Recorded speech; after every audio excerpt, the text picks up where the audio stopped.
Konnichiwa, minasan. Today we are going to cook rice the Japanese way. So for this cooking session, we're going to need rice, a strainer, a measuring cup, and a rice cooker, and obviously we'll need water. All right, so to get started, we're going to do 2 cups of our white rice.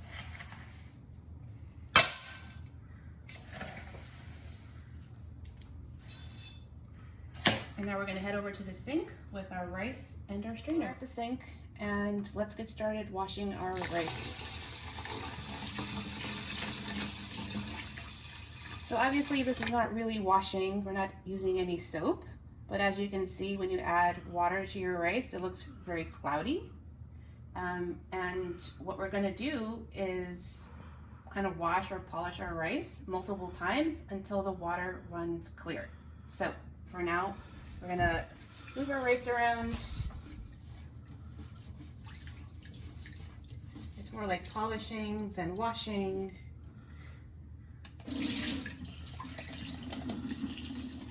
I'm sure you're asking, why am I doing this? Because usually, we just add water to rice and we cook. There's never usually this extra step.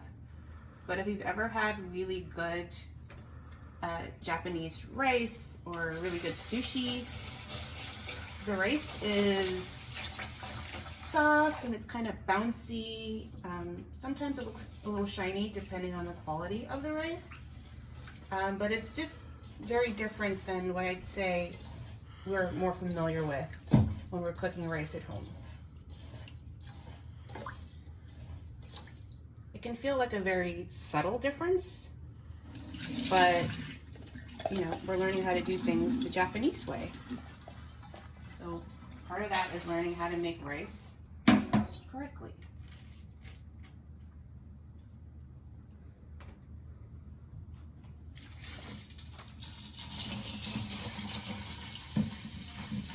As you can see, this is already, I want to say, like the 3rd time I'm adding water, and you can tell that it's starting to clear up a bit more.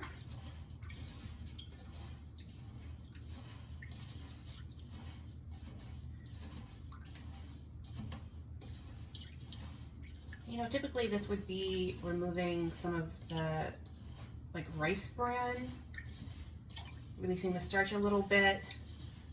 Obviously these days rice is processed a little bit differently, but some traditions remain. And obviously if you don't have a strainer at home, you could just use, your hand to stop the water or stop the rice from falling out when you remove the water.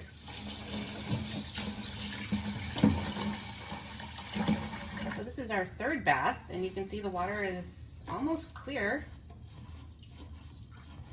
And we're not looking for, like crystal clear waters,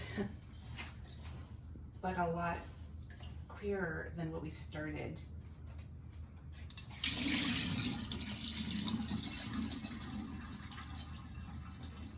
So I think we can do 1 more bath, and then that should be good.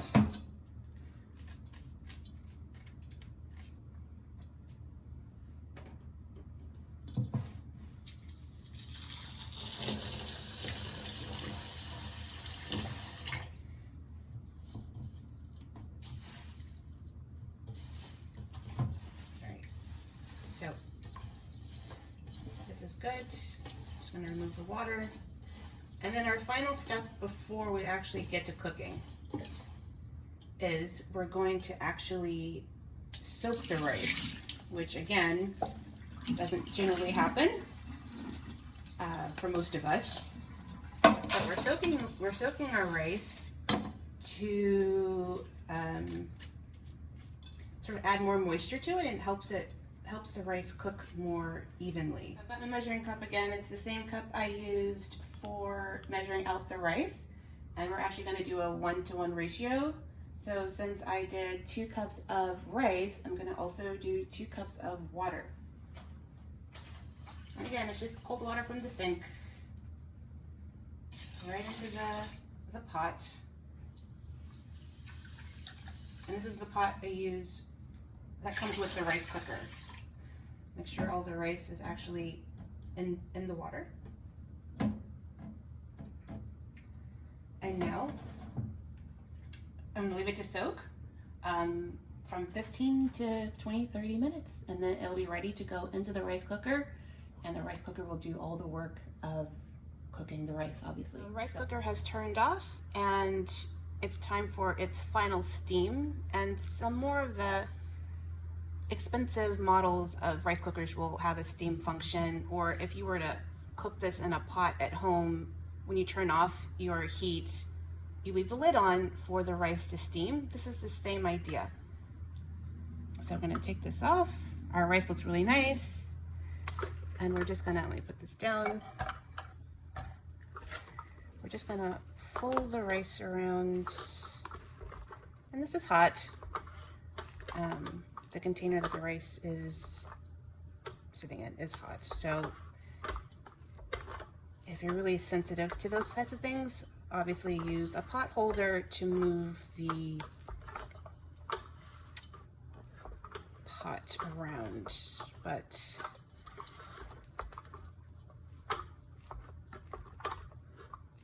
I'm okay. All right, so my husband is telling me I've stirred it enough, so let's just flatten this out.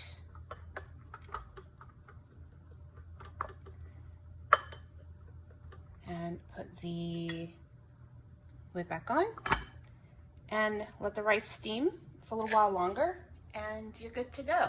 And we have rice and what to do with it. So obviously, if you've ever had Japanese food, you've seen rice in a lot of different ways, either as like a side dish in a small bowl or as sushi or something like that. But also rice is used as a convenience food where you take your rice and you put a topping on it, or you can actually fold in like tuna or cooked chicken and make that into like a lunch snack with like a little salad on the side or something. So today I'm going to show you how to make onigiri. Very simple with a topping. So what do you need? You need some rice, obviously, a little bit of water, some salt, because I don't know if you've noticed, but when we cooked our rice, it did not add any salt to the water. So we're going to be adding a little bit of salt. And then I just have a few different toppings here that you could use. But like I said, you can add really anything because it's rice, and rice is a pretty versatile ingredient. So here we go. We have our rice, we have our water, we have our salt. It's a little sticky, but that's good because we want it to hold together. So I need to dampen my hands a little bit because this is a very hands-on action. Oops, not too much. It should fit into the palm of your hand. And actually, I forgot to add the salt. So let's get a little salt on my hands. There we go. And obviously we want this to be salt-free. You don't have to add the salt. And so now I've got the rice in my hand. So you want to hold the rice with one hand and form the top with your other hand as sort of a triangle. And you're squeezing, rotate, squeeze, squeeze, like that. And as you go along, you can see that your rice begins to take that sort of triangular shape. So now I want to turn it around so that it's even on both sides. And my hands are a little sticky because the rice is sticky. And squeeze. And really, this is something you feel like you could play with all day, but at some point you have to stop. So once you have a nice, evenly formed ball, it looks, like that. You can see here, you have a nice triangle like that. You can add nori around it in sort of a very traditional way. But today I'm going to just sprinkle a little bit of one of my favorite rice seasonings called furikake, and this seasoning is a combination of rice balls and nori, wakame chazuke, and you can find really any of these kind of ingredients in your local Asian market. So I have shiso, we have our plum umeboshi, sesame seeds, and then the wakame chazuke. So yeah, you can pack these up in your lunch bag, or since we're all at home right now, just have it wrapped up in plastic wrap, and then when you're ready to eat, just unwrap and eat it along with your lunch. I'm going for the wakame.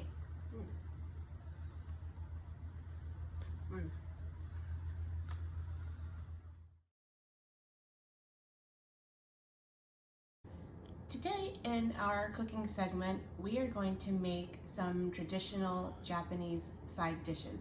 So if you watched episode 1 of the show, I made rice the Japanese way, and then I made onigiri, which is a Japanese rice ball, and I seasoned it with some furikake Japanese seasoning, shiso, the wakame chazuke. But today we are going to make these fillings or these side dishes or even add-ins to make the rice ball a little bit more filling. So for our first dish, we will be cooking salmon. So for this, you will need salmon, salt, soy sauce, mirin, and sake, and a Ziploc bag. So to prepare our salmon, you need your salmon and salt. But before we start seasoning our fish, we need to turn on a pot of water for it to start to boil.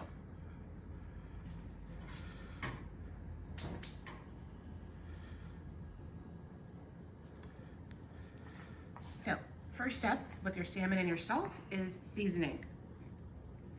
And you can be generous with this. It's almost like brining.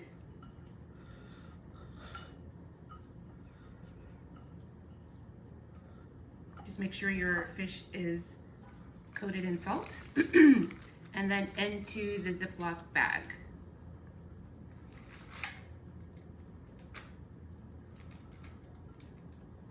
Because we will actually be cooking the salmon in the hot water.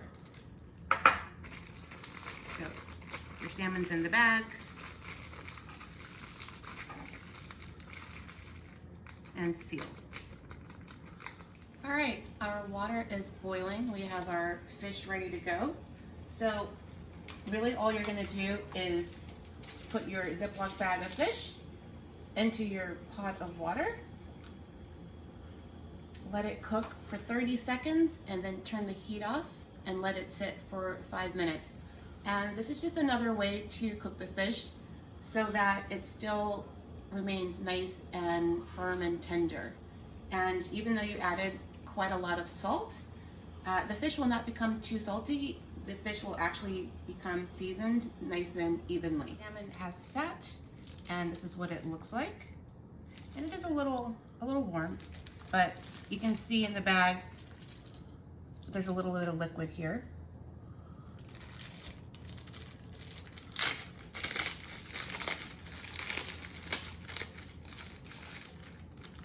All right, so into our bowl.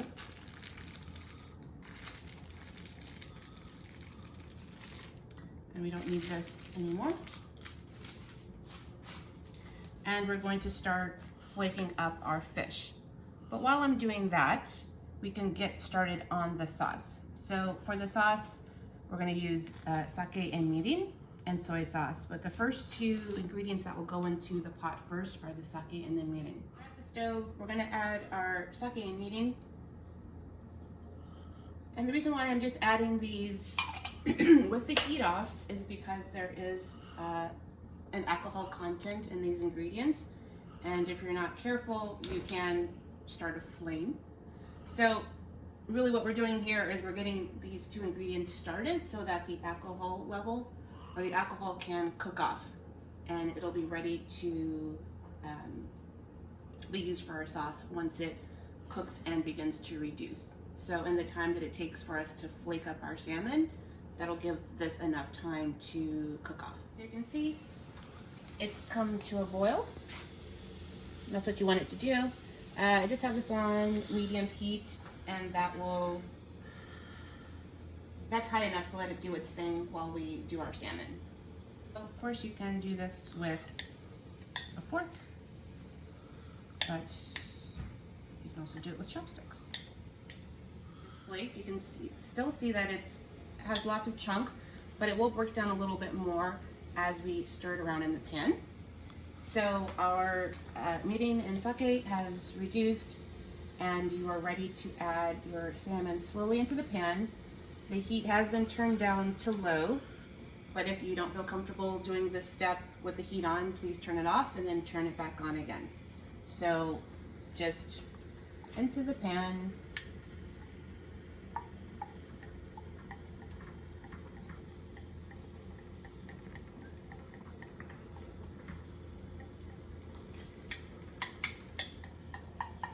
I'll leave everything behind. All right. And then we're going to add our soy sauce. And turn your heat back up a little bit, not too high.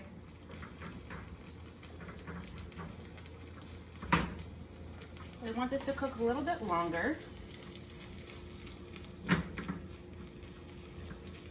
Reduce a little bit more. It's not going to become a thick sauce or anything like that, but it'll be a nice coating for the fish.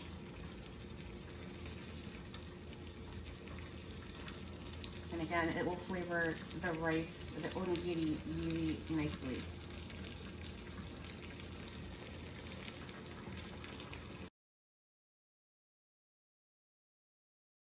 I'm going to make a tuna salad, or really tuna mayo Japanese style. So for this, we are going to need tuna, and this is just regular canned tuna.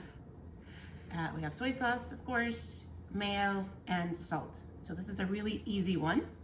So for this, we're going to just start with our mayo here. We have a tablespoon of mayo, and to this, we're going to add our tuna.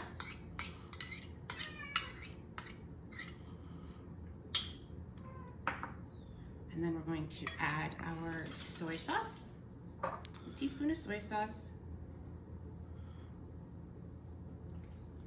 To our bowl. And a 1/4 teaspoon of salt. So because we're adding salt, you want to make sure whatever tuna you buy is sodium free. And then, nice and easy,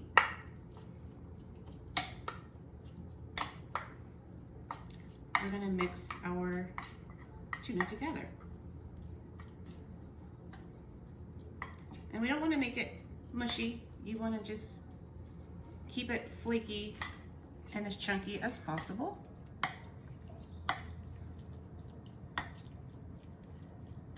And you're done once it's all combined.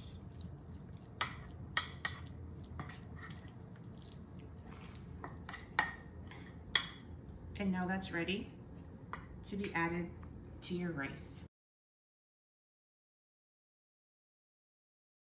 And now we're going to make our Takana, or mustard leaf, filling. So for this, you're going to need mustard leaf. We have 100 grams of mustard leaf. You will need some salt, rice vinegar, sesame oil. We will need a 1/4 teaspoon of chili pepper.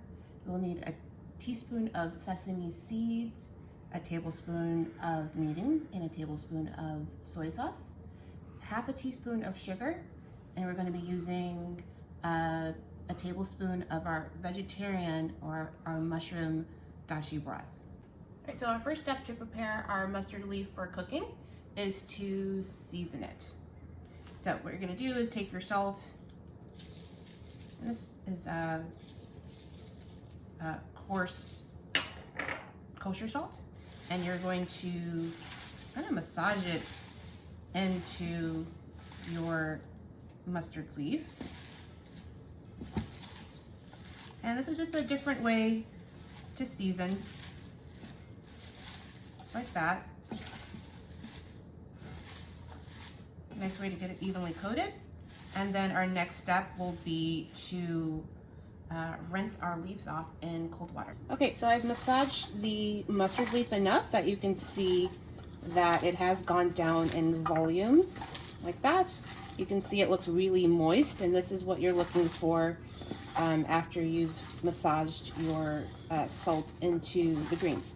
So then the next step is to, as I said, cold water.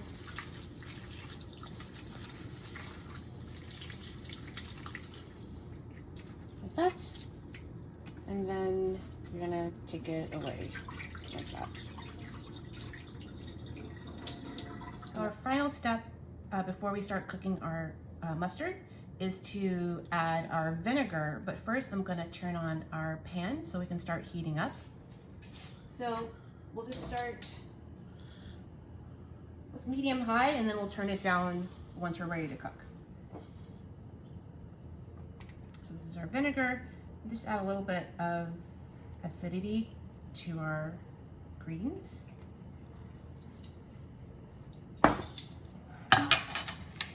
And just gonna mix it up.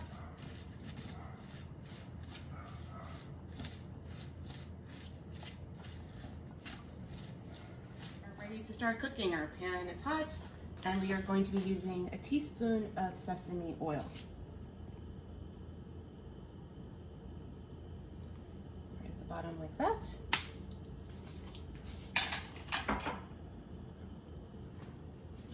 And adding our greens. Turn it down a little bit.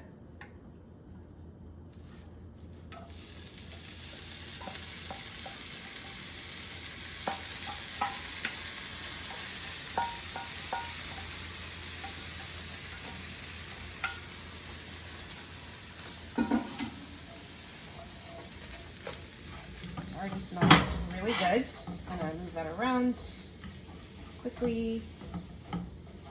And now we'll start adding our other ingredients. So first we're going to add our chili flakes.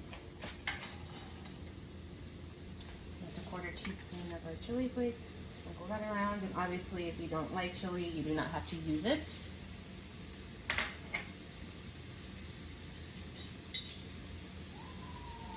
I'm going to add a teaspoon of the sesame seeds.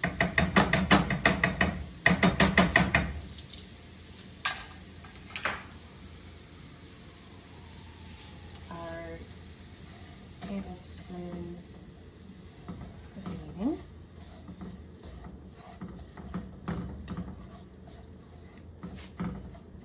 and our tablespoon of soy sauce,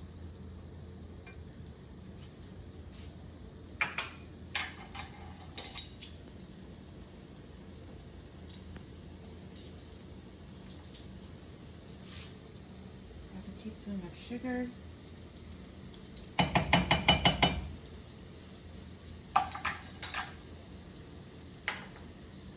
and finally a tablespoon of our dashi liquid. These are some common ingredients. I'm trying to heat back up again, and a common flavor profile in Japanese cooking to combine sweet and salty.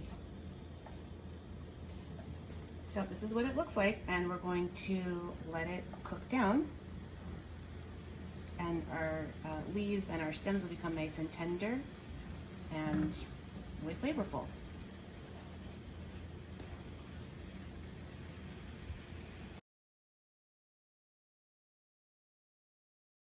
Now we're going to make kinpira with chicken breast, and kinpira is used making burdock root, just like this, and carrot, we're going to add ginger. We have our chicken, as I said, sesame oil, meat, soy sauce, a little bit of sugar, and finally, we're going to use our dashi stock. So our first step is to clean our burdock root. So, wash it off first, and then you need to peel it. So to do that, just cut it into smaller pieces so that you can manage, because it is quite long. Put that to the side. And what you're going to do is use the back of your knife to peel the root. And you're just taking off this brown skin. And as you peel it, the scent, I will say, of burdock is released. It's really earthy smelling, really nice. Burdock isn't commonly used in Western cuisine, but you can find it in teas. Oops, I don't want to go too deep. Just like that. All right, once you have your burdock peeled, just want to cut it off like that, and then cut into smaller pieces. So I have seen Kinpira made with slices of burdock and carrot, but we're gonna do a small dice. So, do it any kind of way feels comfortable to you, but make sure your pieces are even and small. So, really nice small pieces. Have your burdock sliced. You need to soak it in cold water to remove some of the bitterness and sort of a harsh flavor that is in the root. So you let it soak for 5-10 minutes, but we also want to keep the color. So for that, you're just going to add a splash of vinegar. You're ready to make our kinpira with our chicken breast. So you should have your burdock root already soaked. Make sure you have your carrot, your burdock, and your ginger cut in a similar size as possible. Your chicken in small dice. We need to heat up a teaspoon of sesame oil in our pan. So let me get that going to cook. And then we have a tablespoon each of our soy sauce in our meeting. We're going to add a teaspoon of sugar and half a cup of the dashi liquid. All right, so to start, as I said, we're going to heat up our sesame oil. And we're going to cook our chicken first. So just added my teaspoon of the sesame oil.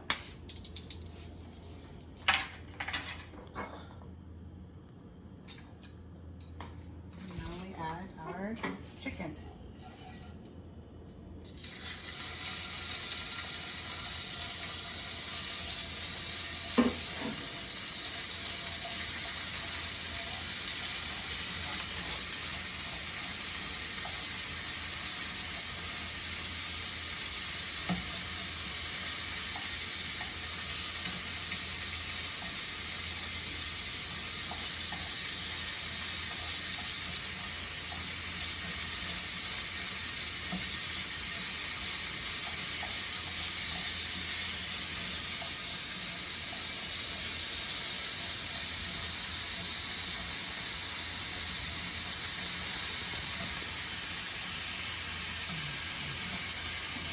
All right, since you cut your chicken so small,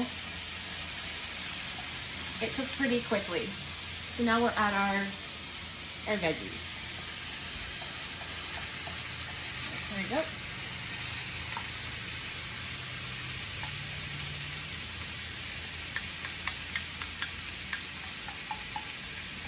And I've got the heat on medium-high.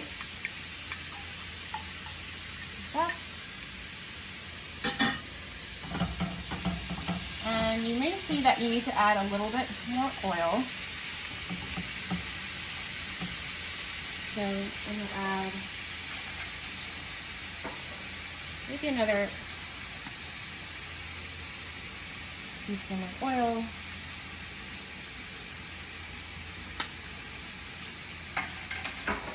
I'm going to get that stirred around, get everything coated, and then start adding the rest of our ingredients.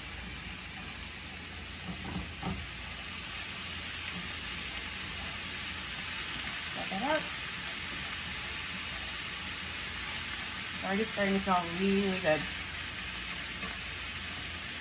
Okay. All right, so adding our meat in, middle of the pan, adding our soy sauce. Just gonna get that stirred in.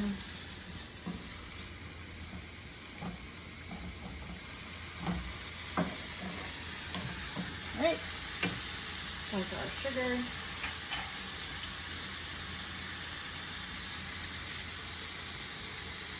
So a teaspoon of sugar. I'm going to use 2 halves because I use my teaspoon for the sesame oil.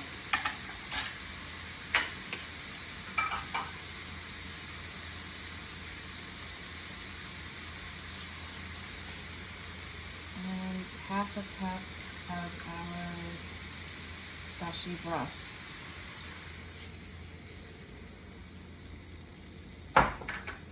So the technique is really a saute and then simmer. Just make sure everything is coated like this, and then it will start to boil and then it will reduce. Kinpira has come to a boil, so your next step is to bring it down to a simmer and cover and let all of this reduce. The final steps, and it's time to start shaping our rice balls. So for our Takana mixture, our mustard green mixture, we have 300 grams of rice, and we're going to mix in our greens.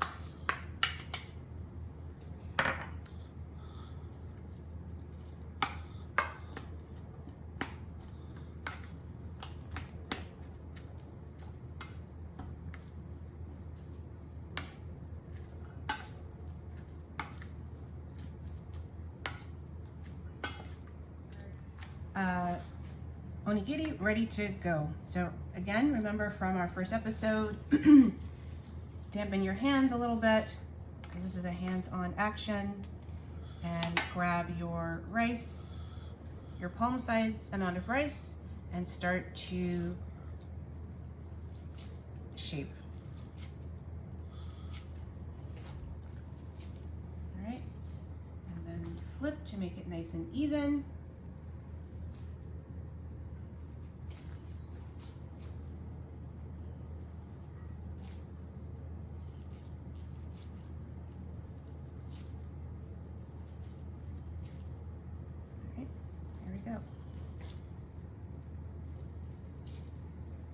And I make mine a little smaller than you would find in like a convenience store in Japan, but you can make these as large or as small as you would like. This is like a kid-friendly size onigiri.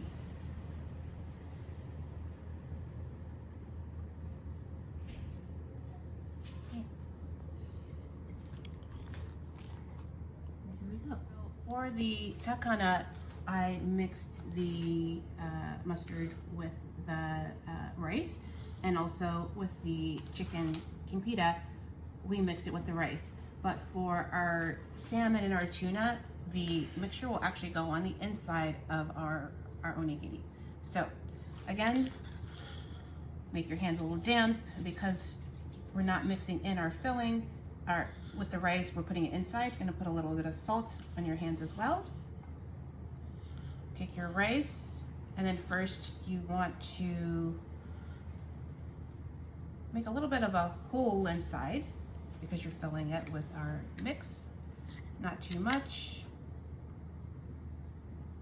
like that. And then make your hands wet again, cover it, and then go back to shaping your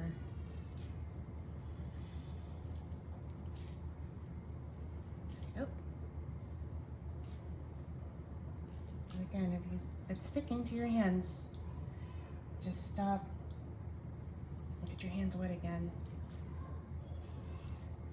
Make sure you rotate.